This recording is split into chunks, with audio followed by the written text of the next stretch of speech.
The average person checks their phone 52 times a day, and somehow we have allowed social media to decide how we feel about ourselves. It affects our moods, our habits. It even can seal the fate of relationships, because 1 in 3 couples break up over social media disagreements. How have we let this happen?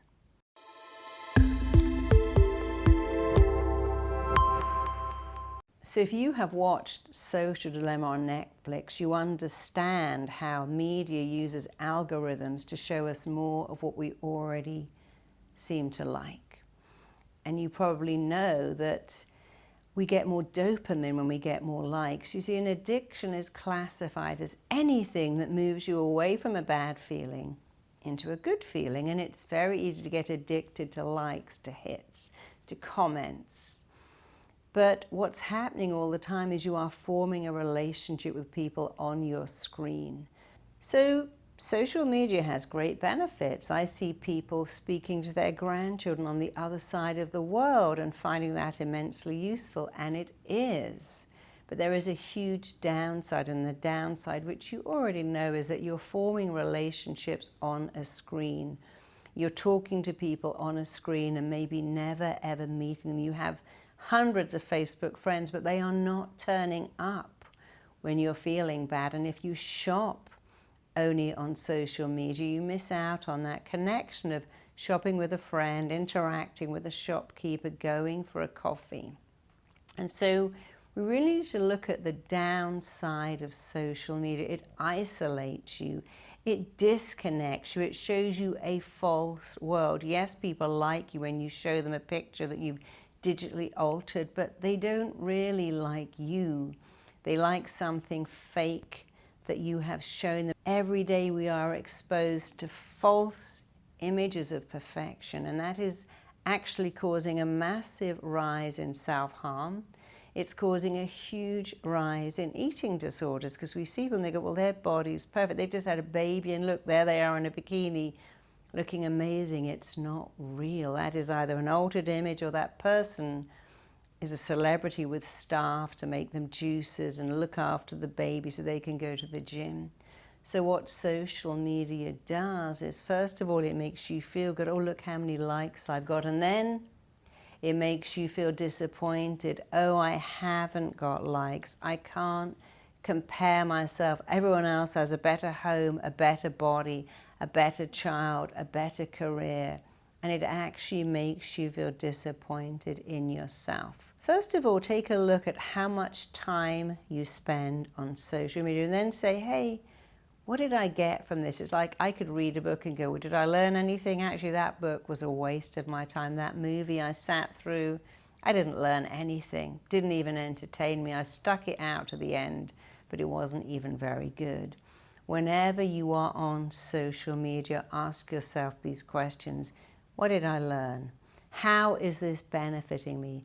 Is this helping me? Do I feel good? And is it a feeling that's going to last? Am I forming real relationships with real people? I'm always amazed that people spend hours talking to someone that they never meet. I got this virtual boyfriend, virtual girlfriend. I got these virtual friends. I have never met them. I met someone recently who told me he had a girlfriend of 3 years, and he had never met her because she was too busy and he was too busy. I'm like, you know what? That is not a relationship. I'm sorry, but that's not real. Honestly, the time you've spent speaking, you could have got on a plane and actually got together, held hands, kissed, do the things that make a relationship real. Talking every night is not real. And I see countries like Japan where you can rent a friend, rent a robot to keep you company. It's like, no, that's not real. So you need to ask yourself questions. What am I getting from this? How is it making me feel? The feeling, is it real? Does it last? Is it tangible? And then you have to make some decisions. For everything I buy online, I will make myself go to a local store next time. I may have all these Facebook friends, but I'm going to count how many real friends have I got that turn up when I'm sick, make dinner, babysit my kids, take my dog for a walk. Yeah, I'm looking at lots of cat videos, but who's going to turn up and look after my cat when I'm ill or I'm away? So you have to keep checking, is this real? Is it giving me something real? Because you know what makes you happy in life. It is real relationships with real people. The basis of all friendship is this: we choose people who share our vulnerabilities. We like people who are like us. And if you keep liking people who look amazing and have perfect lives, that's not real. If you only put up pictures that are photoshopped or show the best bit of you, that's also not real. If the basis of friendship is we find people who are like us, and you never let people see the real you, then how could you really have a relationship with them? So limit social media, especially do not have your phone on the table when you go for dinner. I went to see one of my clients who's a rock star, and I was observing it with fascination. Everyone had their phones and they were filming the concert. They weren't even looking at him on stage, they were looking at him through the lens of their camera. And I remember saying to my husband, how many of them are ever going to watch that back when they get home? I mean, they've recorded something you could see anyway on television, and they're not participating. I see people taking pictures of food.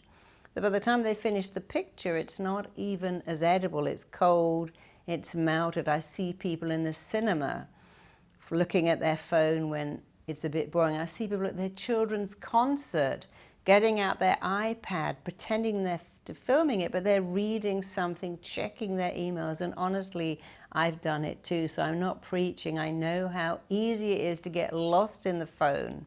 We're never bored now. We can look at our phone, read something, download something, answer emails, get on a plane and spend all our time on the phone. And then the minute we land, everyone switches on their phone again. They don't even look out of the window. I was going through Norway with my husband on a train. It was an amazing time. The water was amazing. You could see through, and I just keep saying to him, darling, put your phone down, look out of the window, look at this view, look at this waterfall, look at this landscape. And he was interested, but he kept going back to his phone. And we have a joke about how much he and I spend on our phone. We forget to look at a view. The plane is taking off. Instead of looking at, oh, look at that view, I'm suddenly sending a few emails, doing a few last-minute posts. Stop it. Lessen it. You can still do it. There are benefits from social media, and there are huge, massive, painful disadvantages. And don't just stop it for you, stop it for your children. Don't allow them to have the phone at mealtimes. Don't allow them to stay upstairs in their room on their computer when you don't even know what they're looking at.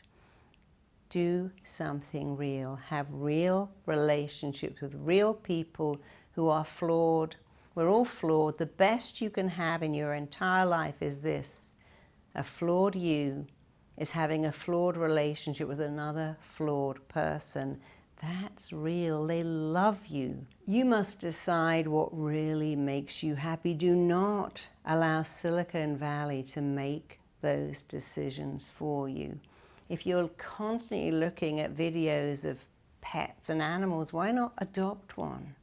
Take one, foster one for a little while, have a real animal. There's so many things that you can do, but they must be real. I read recently that people are more fascinated by cooking shows and looking at recipes on social media than ever before, and yet the amount of people that cook is dropping dramatically. So we follow these food bloggers, we follow these health blogs, and yet we don't actually make any healthy stuff, which is not good. To powerfully rewire your own mind so you're having healthy habits that make you really happy, truly happy, click the link below to listen to my Overcoming Social Media Addiction audio. If you enjoyed that video, check out the next one right here. You can also click the link below right here for your free gift. The difference between success and failure is often nothing more than this. People who have success also have self-discipline.